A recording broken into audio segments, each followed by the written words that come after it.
little bitty boy living in a box under the stairs in the corner of the basement of the house half a block down the street from Jerry's bait shop. You know the place. Well, anyway, back then life was going swell and everything was just peachy!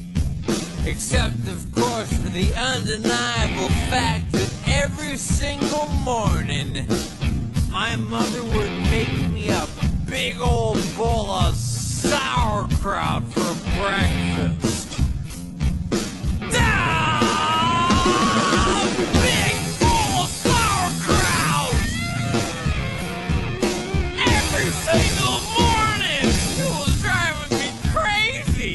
I said to my mom, I said, "Hey, Mom, what's up with all the sauerkraut?"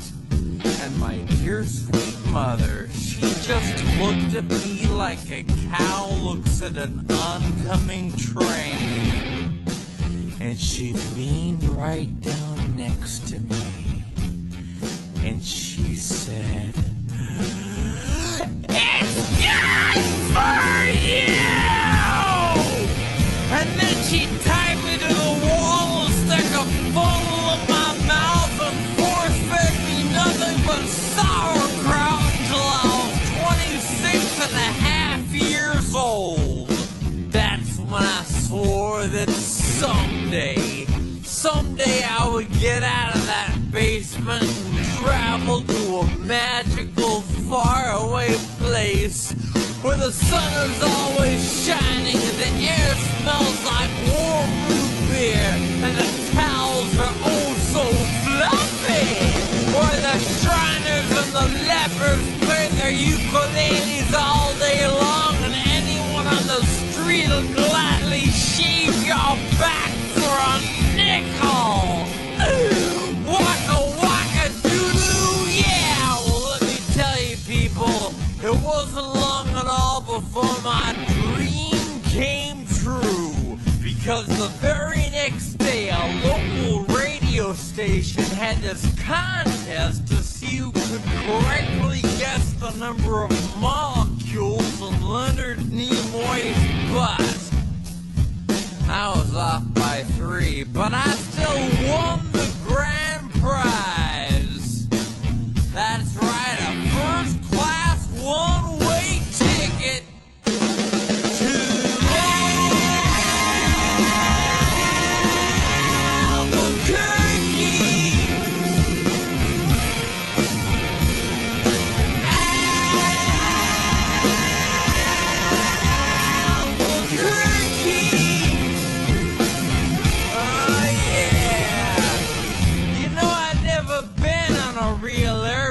Before, and I gotta tell you, it was really great. Except that I had to sit between 2 large Albanian women with excruciatingly severe body odor, and the little kid in back of me kept throwing up the whole time. The flight attendants ran out of Dr. Pepper and salted peanuts, and the in-flight movie was Biodome with Pauly Shore. And oh yeah, 3 of the airplane engines burned out. We went into a tailspin and crashed into a hillside. The plane exploded in a giant fireball and everybody died. Except for me. You know why? 'Cause I have my tray table up and my seat back in the full upright position. Have my tray table up and my seat back in the full upright position. Have my tray table up and my seat back in the full upright position.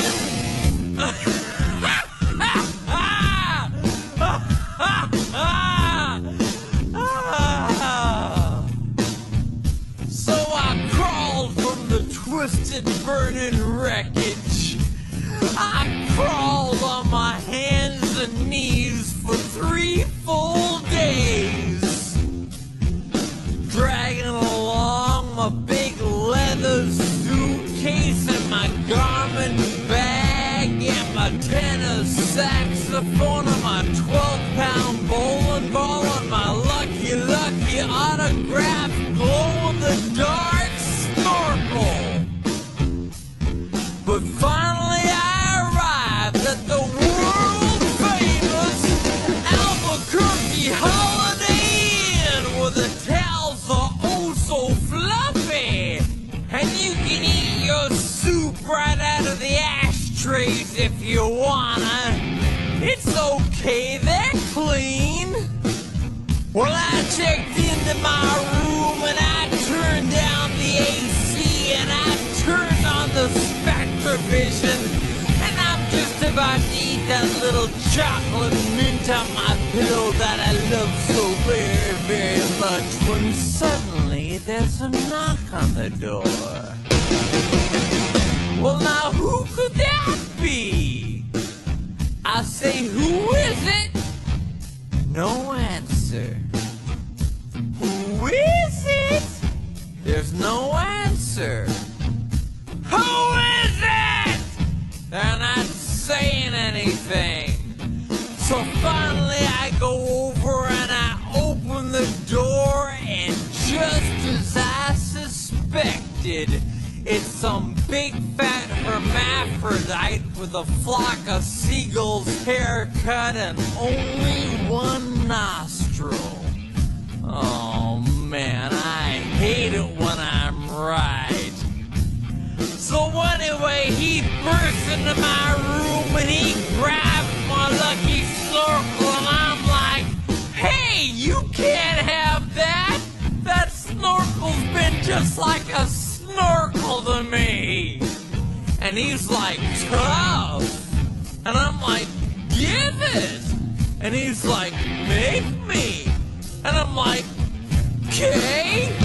So I grabbed his leg and he grabbed my esophagus, and I bit off his ear and he chewed off my eyebrows, and I took out his appendix and he gave me a colonic irrigation. Yes, indeed, you better believe it. And somehow in the middle of it all, the phone got knocked off the hook. And 20 seconds later, I heard a familiar voice. And you know what it said? I'll tell you what it said. It said, if you'd like to make it call, please hang up and try again. If you need help, hang up and then dial your operator. If you'd like to make it call, please hang up and try again. If you need help, hang up and then dial your operator. In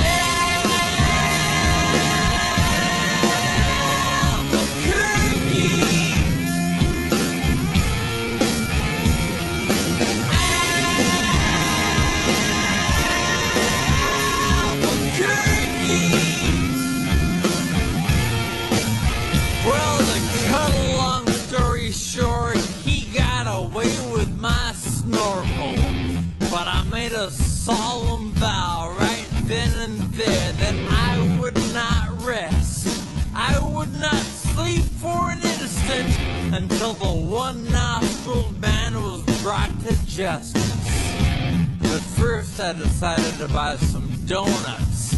So I got in my car and I drove over to the donut shop, and I walked on up to the guy behind the counter, and he says, yeah, what do you want?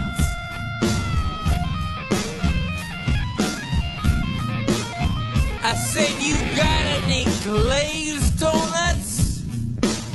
He said, no. donuts. I said, well, you got any jelly donuts? He said, no, right a jelly donuts. I said, you got any Bavarian cream-filled donuts? He said, no, right a Bavarian cream-filled donuts. I said, you got any cinnamon rolls? He said, no, right a cinnamon rolls. I said, you got an apple fritters? He said, no, right a apple fritters. I said, you got any bear claws? He said, wait a minute, I'll go check.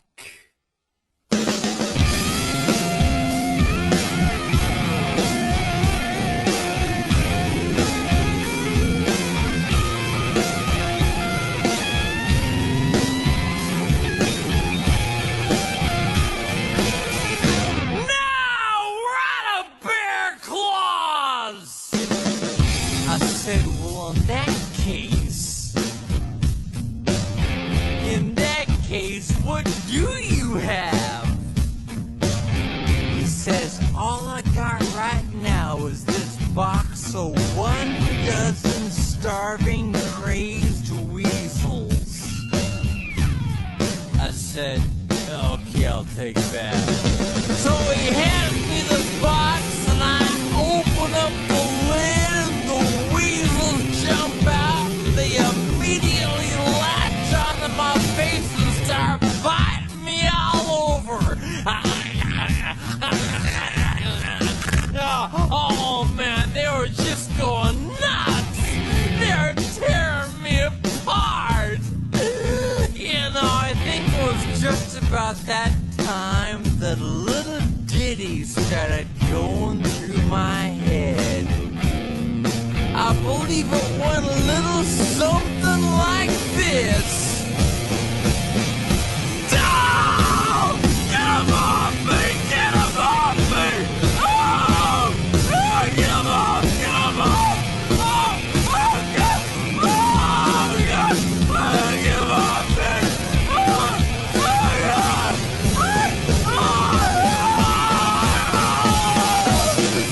I ran out into the street with these flesh-eating weasels all over my face, waving my arms all around and just running like a constipated wiener dog.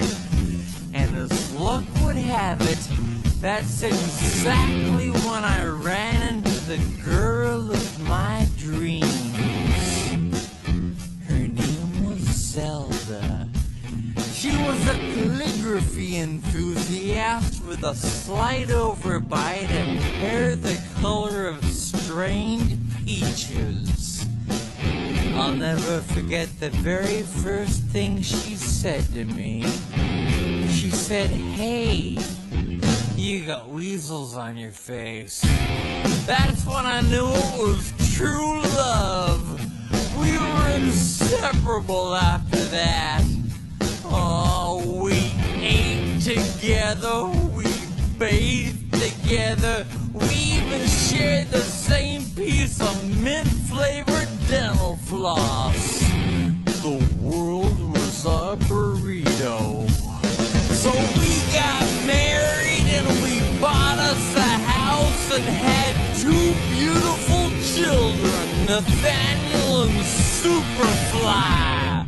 Oh, we were so very, very, very happy. Oh, yeah.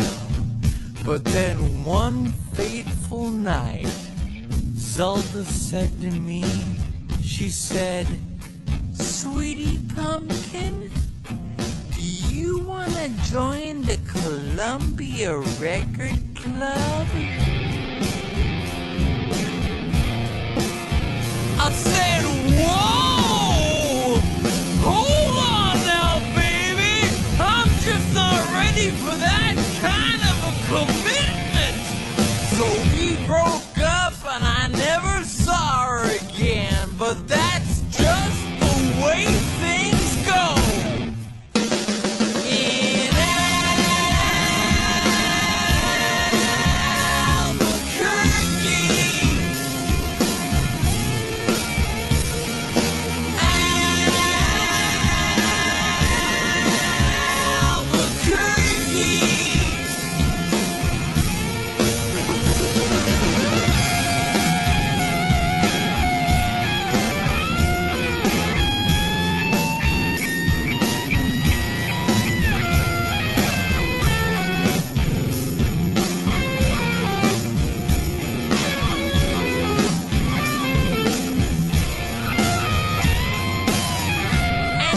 things really started looking up for me because about a week later, I finally achieved my lifelong dream.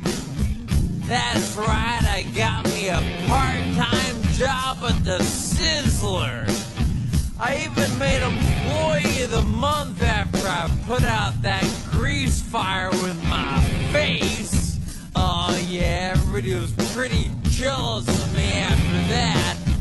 I was getting a lot of attitude. Okay, like one time I was out in the parking lot trying to remove my excess earwax with a golf pencil, when I see this guy Marty trying to carry a big old sofa up the stairs all by himself. So I say to him, I say, hey, you want me to help you with that? And Marty, he just rolls his eyes and goes, no, I want you to cut off my arms and legs with a chainsaw. So I did. And then he gets all indignant on me. He's like, hey man, I was just being sarcastic. Well, that's just great. How was I supposed to know that? I'm not a mind reader for crying out loud. Besides, now he's got a really cute nickname, Torso Boy. So what's he complaining about? Say, that reminds me of another amusing anecdote. This guy comes up to me on the street and he tells me he hasn't had a bite in 3 days. Well, I knew what he meant, but just to be funny, I took a big bite out of his jugular vein. And he's yelling and screaming and bleeding all over, and I'm like, hey, come on, don't you get it? But he just keeps rolling around on the sidewalk, bleeding and screaming, ah! Ah! Ah! You know, completely missing the irony of the whole situation. Man, some people just can't take a joke, you know? Anyway,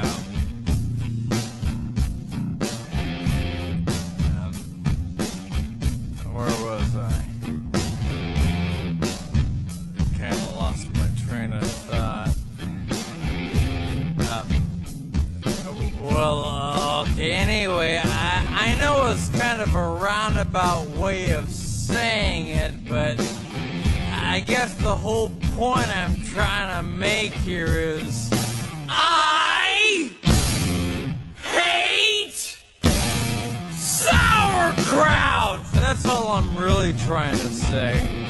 And by the way, if one day you happen to wake up and find yourself in an existential quandary full of loathing and self-doubt and racked with the pain and isolation of your pitiful, meaningless existence, at least you can take a small bit of comfort in knowing that somewhere out there in this crazy old mixed up universe of ours, there's still a little place